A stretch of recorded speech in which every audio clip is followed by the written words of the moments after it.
irmãos, vamos para a nossa aula de número 2, na nossa matéria de análise de Filipenses, ok? Nessa aula, irmãos, eu quero fazer com vocês aquilo que é sempre importante que se faça antes de qualquer análise de um livro bíblico. Nós vamos ter aqui uma introdução à Epístola aos Filipenses, ok? Então, nós vamos introduzi-los até a Epístola aos Filipenses. E qual é a ideia, então, de uma introdução à Epístola? A ideia é nós darmos aquelas informações que são cruciais, que são importantes para que você compreenda o restante do livro, ok? São as informações históricas e contextuais que serão utilizadas para a compreensão do conteúdo da carta.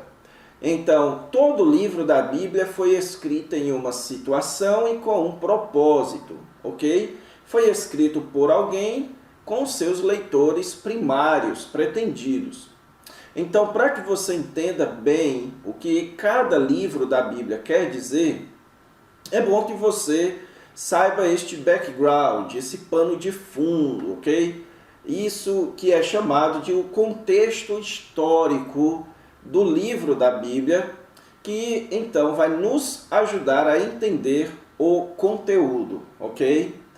E como eu sempre gosto de dizer, irmãos, nessas aulas de análise que eu tenho dado aqui na Escola Charles Spurgeon, nosso propósito aqui não é puramente acadêmico. Eu expliquei isso para vocês na aula passada e estou explicando agora novamente. Nosso propósito aqui não é puramente acadêmico.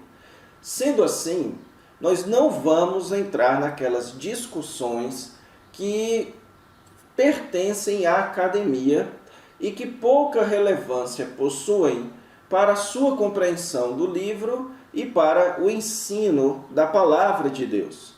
Certo? Então, nós não vamos aqui tentar responder àqueles que questionam a autoria de Paulo do livro de Filipenses. Nem vamos aqui nos delongar tanto se Filipenses foi escrito de Roma, ou de Éfeso, ou de Cesareia. Então, essas questões, certo? Contextuais, e que há certa dúvida, nós não vamos nos aprofundar. Tudo aquilo que eu disser para vocês aqui será aquilo que é mantido pelos principais estudiosos conservadores, ok? Principalmente nos livros que eu indiquei para vocês na aula passada, certo? Então, nós vamos seguir aqui escritores renomados, escritores conservadores, grandes pesquisadores, que suas opiniões não são negligentes, não são levianas. Então, nós vamos simplesmente aprender deles, não vamos entrar tanto nestas discussões. Se você quiser entrar ou se aprofundar nestes debates, você pode recorrer aos livros que eu indiquei a vocês, ok? Todos eles, pelo menos o primeiro livro, o de Carson, Moore e Morris, vai tratar profundamente destas questões puramente acadêmicas, tá bom? Então, agora, eu quero com vocês introduzir ou fazer uma introdução à Epístola aos Filipenses. Ok? Então, vamos lá. Ok, irmãos. Então, vamos começar a analisar essas questões introdutórias da Epístola aos Filipenses. E as primeiras questões que eu quero analisar com vocês são as questões básicas do autor e dos destinatários, e no caso aqui o destinatário. Bem, irmãos, a autoria paulina do livro de Filipenses tem recebido enorme aceitação, certo? Então, Filipenses é um daqueles livros bíblicos que poucos são questionados, certo? Apenas muito recentemente é que tem havido real dúvida ou questionamento quanto à autoria paulina, e isso dentro de círculos liberais, círculos não ortodoxos, de pessoas céticas em relação à Bíblia, ok? Mas durante a história tem havido ampla aceitação da autoria paulina do livro de Filipenses. A evidência externa vinda dos pais da igreja é bastante forte, ok? Então você tem ali Orígenes, você tem Irineu, Inácio, todos eles atestando a autoria paulina, ou credenciando a autoria paulina da carta aos Filipenses. E como a abertura deixa claro, irmãos, essa carta foi escrita à igreja na cidade de Filipos, certo? Então não existe na carta aos Filipenses a mesma dúvida que existe na carta aos Efésios. Então a carta aos Efésios, se você já fez essa matéria comigo, eu expliquei para vocês que há muito questionamento se ela foi escrita de fato para a igreja de Éfeso ou se ela foi escrita como para a região ali ao redor da cidade de Éfeso. Em Filipenses não há essa questão, certo? Então, claramente, o apóstolo Paulo escreveu essa carta para aquela igreja ali na cidade de Filipos. E Filipos, irmãos, foi a primeira igreja fundada por Paulo. Na verdade, a igreja na cidade de Filipos foi a primeira igreja fundada por Paulo na Europa, certo?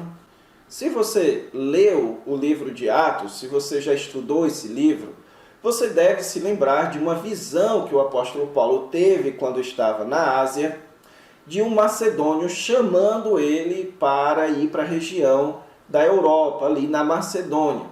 Então, o primeiro lugar que ele foi na cidade de Filipos.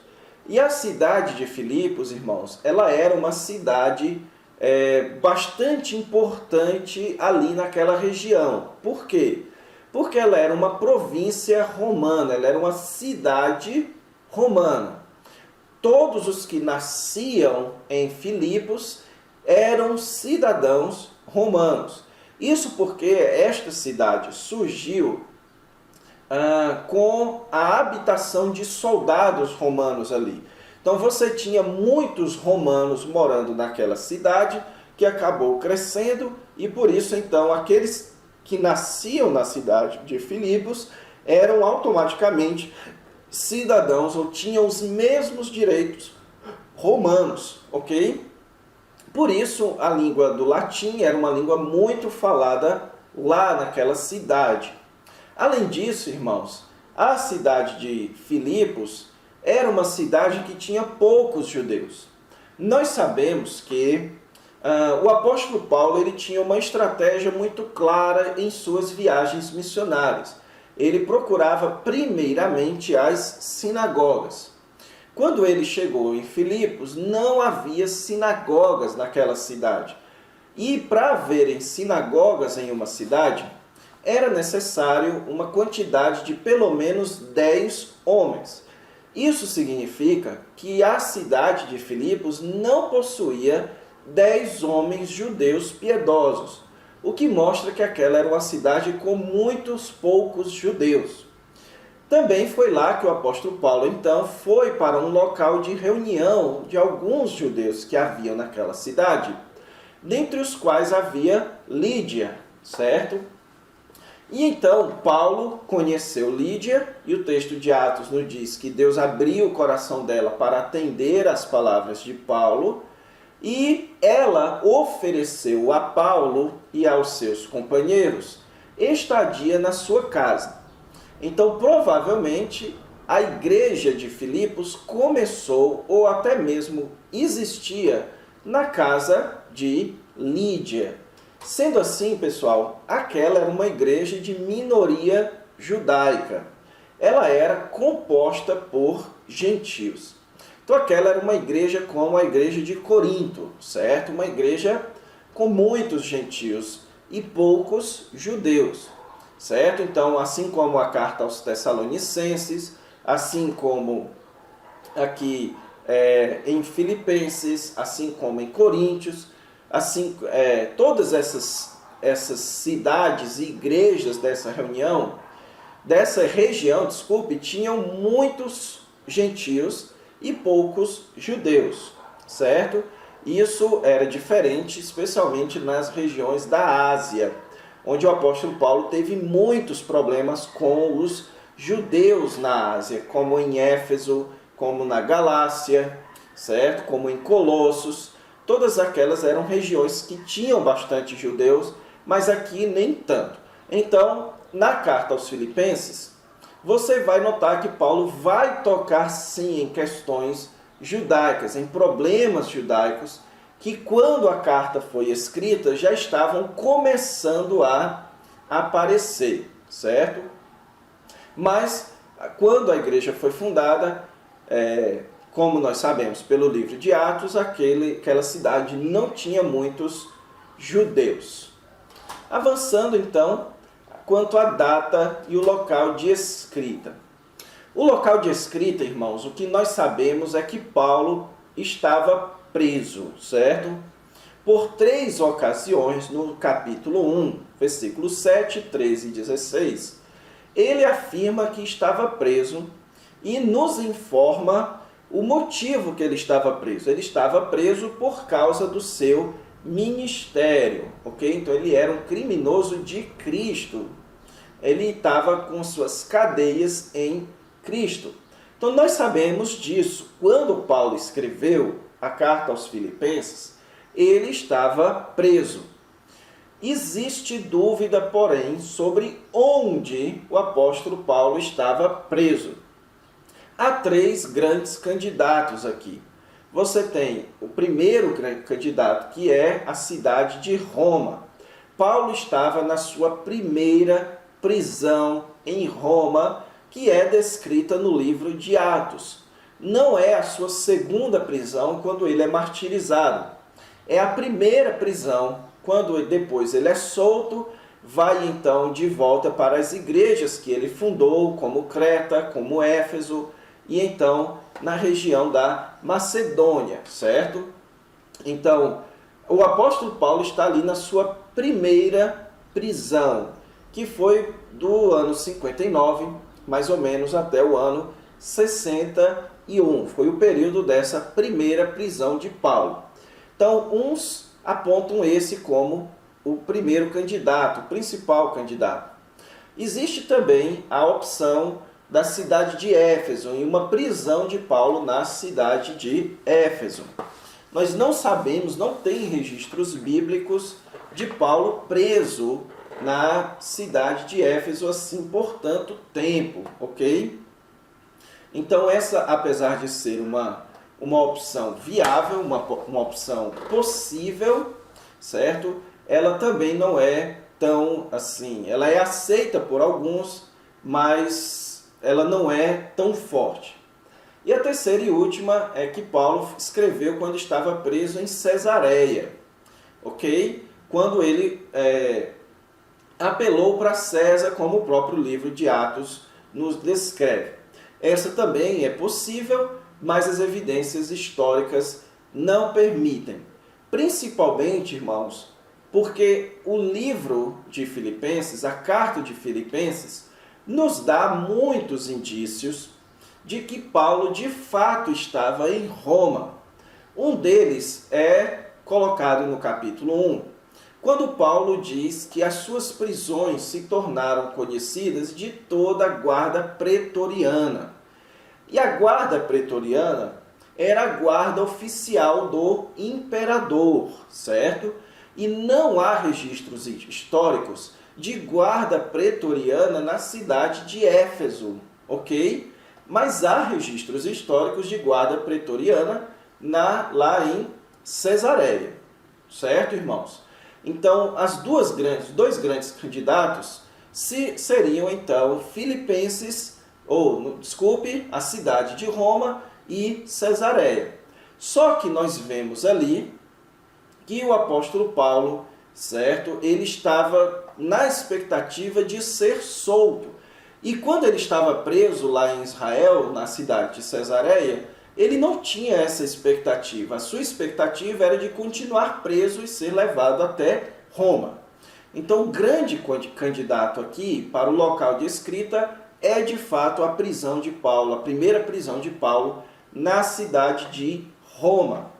E foi neste período que os estudiosos apontam que ele escreveu as que são chamadas de epístolas da prisão.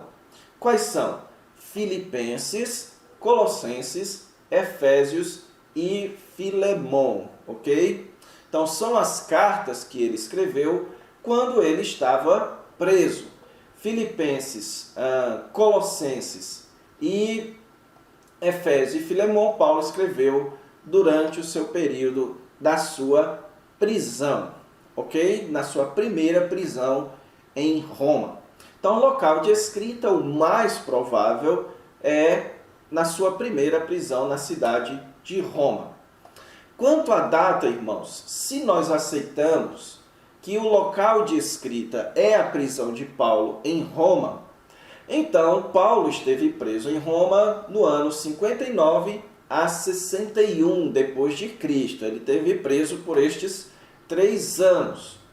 E a carta de Paulo aos Filipenses tem todos os indícios de ter sido escrito ao final deste período. Por quê?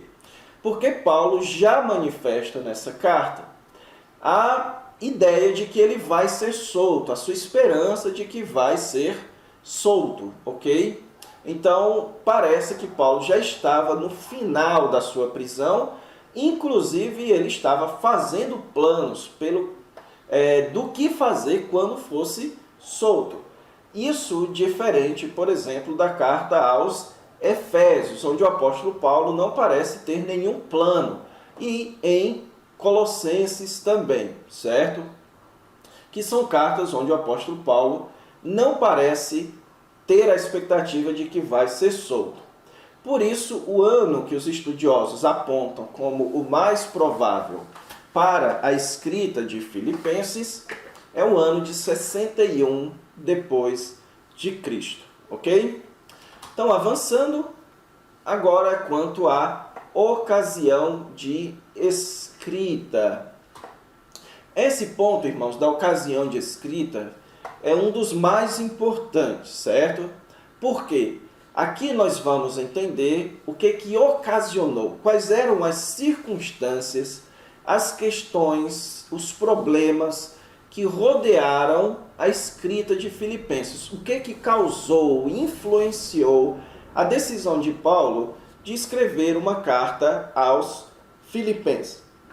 Bem, irmãos, primeira informação importante que nós devemos saber é que a igreja de Filipenses ela foi fundada pelo apóstolo Paulo e era uma apoiadora constante do seu ministério. Lá em Filipenses capítulo 4, versículo 10, o apóstolo Paulo deixa claro que aqueles mantimentos que ele havia recebido na sua prisão não haviam sido os primeiros que ele tinha recebido dessa igreja. Então, a igreja dos Filipenses era uma parceira constante, uma mantenedora constante do ministério do apóstolo Paulo. Então, havia um vínculo muito forte entre Paulo e essa igreja.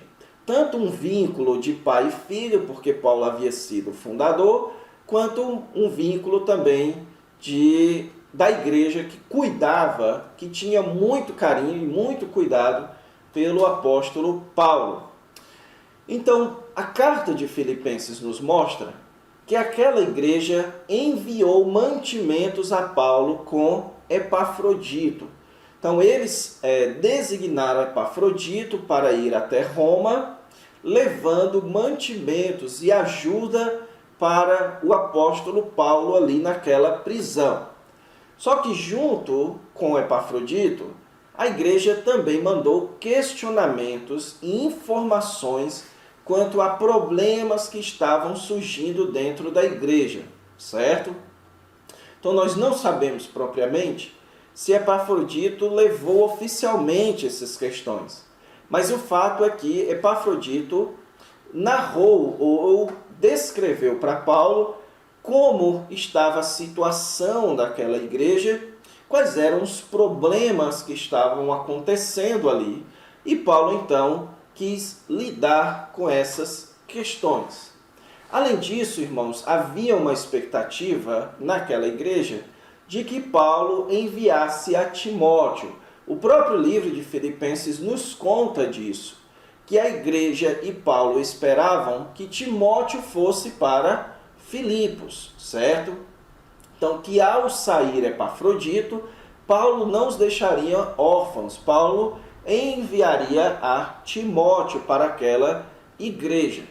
Só que o apóstolo Paulo, na sua carta, explica que ali ele entendia que não era o momento certo de enviar a Timóteo. Então, e também que Epafrodito, neste seu desafio, neste seu trabalho de levar os mantimentos a Paulo, ele adoeceu bastante. E Paulo, então, quer enviar de volta Epafrodito para a igreja de Filipos, para que Epafrodito, então, recebesse o consolo e o cuidado devidos naquela igreja. Então, Paulo escreve também essa carta para prepará-los em relação a isso. Sendo assim, então, diante dessas ocasiões aqui, Paulo escreve essa carta para agradecer a eles e recomendar a Epafrodito e corrigir problemas. Então essa era a ocasião. Paulo estava preso e uma igreja que muito o amava e tinha carinho por ele enviou mantimentos para ele e também relatos da situação e das dificuldades dentro daquela igreja. Então esta foi a ocasião e também a ideia, o desejo de Paulo de mandar Epafrodito de volta. Então foi essa ocasião que originou esta carta de Paulo aos Filipenses. Agora, quanto aos propósitos e tema. Então, os propósitos, irmãos, da carta de Paulo aos Filipenses, e veja que eu estou usando propósito no plural. Isso porque você nota claramente que essa carta de Paulo aos Filipenses não é como, por exemplo, a carta de Paulo aos Romanos ou aos Efésios, onde você nota um propósito geral muito claro na carta. Não, aqui você nota alguns propósitos específicos. Paulo mandou uma coletânea ou uniu alguns propósitos específicos nessa carta. O primeiro deles foi agradecer aos filipenses pelo amoroso cuidado e dar informações. Então você vai notar nessa carta que tanto Paulo vai agradecê-los pelo cuidado que eles haviam enviado, certo? Os mantimentos que eles haviam enviado por Epafrodito, mas também Paulo vai consolá-los, Paulo vai animá-los, dando a eles informações quanto à sua prisão em Roma. É óbvio que aquela igreja estava aflita, assim como muitas outras igrejas, nessa prisão de Paulo em Roma. Paulo então vai escrever para eles, dando-lhes uma outra perspectiva quanto à sua prisão. Que eles não encarassem a prisão de Paulo de uma perspectiva negativa, mas de uma perspectiva positiva, à luz do que aquilo poderia favorecer o avanço da obra de Deus. Então este é um primeiro propósito, agradecer e dar informações. Em segundo lugar, Paulo também quer recomendar a Epafrodito e Timóteo. Então, como eu disse a vocês, Paulo disse que iria segurar Timóteo um pouco mais e que depois era que enviaria a ele mesmo, Paulo, depois querendo ir a Filipos. Isso, então, Paulo, então, precisava preparar a igreja para depois receber a Timóteo. E, enquanto isso, recebesse a Epafrodito. Então, um dos propósitos dessa carta é preparar a igreja para receber estes líderes. Primeiro Epafrodito e depois a Timóteo. E, em terceiro lugar, Paulo também queria corrigir alguns problemas dentro da igreja. Tanto no capítulo 2 quanto no capítulo 4, nós vemos que estava acontecendo rivalidade entre os irmãos, certo? Então, Paulo ficou sabendo de que uma das dificuldades dentro daquela igreja era a desunião. Estava acontecendo ali desunião. Então, a união é uma palavra-chave na compreensão do livro de Filipenses, ok? Então, muitos gostam de dizer que é a palavra alegria. Eu já vi isso, pregadores dizendo que a carta aos Filipenses é a carta sobre a alegria. Mas não é, irmãos. A carta aos Filipenses é uma carta sobre união, ok? Então, o grande assunto que permeia boa parte da carta é a necessidade de união entre os crentes. Paulo está resolvendo esse conflito, esse problema de conflitos entre os crentes. Então, ele quer trabalhar essa questão da união. E então, prevenir contra o falso ensino. Você vai notar na carta aos Filipenses já o ingresso dos judaizantes, ou seja, daqueles que querem exigir o cumprimento da lei, quanto também do antinomismo, que é a ideia de que o crente pode fazer qualquer coisa, não existe pecado, o crente é livre para fazer qualquer coisa que é do seu agrado. Então esses são alguns dos principais problemas que o apóstolo Paulo vai tratar, ok? Então você vai notar nos primeiros versículos de Filipenses que este é o grande assunto, o grande ponto-chave deste livro, que é a questão da união, de como manter a união dentro da igreja, considerando os outros superiores a nós mesmos. Mas para abarcar todos estes propósitos, eu gostaria de propor o seguinte tema: vivendo a vida como um cristão, ok? Então nós vamos notar que em Filipenses 1, de 9 a 11, tem ali o que eu considero que é o versículo-chave desta carta, que é o versículo que nos apresenta bem o tema, o assunto central que vai permear toda a carta, que é vivendo a vida como um cristão, certo? Então o apóstolo Paulo vai ensiná-los no capítulo 1 como encarar o sofrimento de Paulo como um cristão. Paulo vai dar o seu próprio exemplo, certo? Depois, como receber a Epafrodito e a Timóteo agindo como um cristão, como encarar estes irmãos, e depois, especialmente dentro da comunidade, como é que nós, como cristãos, precisamos trabalhar a unidade entre nós. Então, para abarcar todos estes propósitos, eu entendo que este é um tema bem geral, vivendo a vida como um cristão. E para concluir, eu quero então ver com vocês o nosso esboço geral. Então, nosso esboço, irmãos, que também é o que nós vamos seguir durante a nossa matéria, ele começa aqui no ponto 1, encorajamento para viver a vida cristã, que vai do capítulo 1, de 1 a 30. Então, no capítulo 1, o apóstolo Paulo vai encorajar aqueles irmãos, certo? Ele vai fazer uma oração, um louvor a Deus por aqueles irmãos, vai dar informações quanto ao que está acontecendo com ele, também prepará-los para receber a Timóteo e a Epafrodito, certo? Mas você vai notar que existe um forte espírito de encorajamento para a vida cristã. Então, são encorajamentos para viver a vida cristã. Depois, no capítulo 2, versículos de 1 a 30, você tem exemplos para viver a vida cristã, certo? Então, eu disse que o exemplo de Timóteo e Epafrodito é no capítulo 1, mas está errado, é no capítulo 2, que é quando ele dá o exemplo de Cristo, de Timóteo e de Epafrodito, certo? Então, o capítulo 2, o apóstolo Paulo vai dar exemplos que são motivadores para a vida cristã. Depois, no capítulo 3, você terá exortações para viver a vida cristã. Então, você tem uma série de exortações práticas do apóstolo Paulo, que são importantes para nós vivermos a vida cristã, especialmente neste ponto, no quesito união, ok?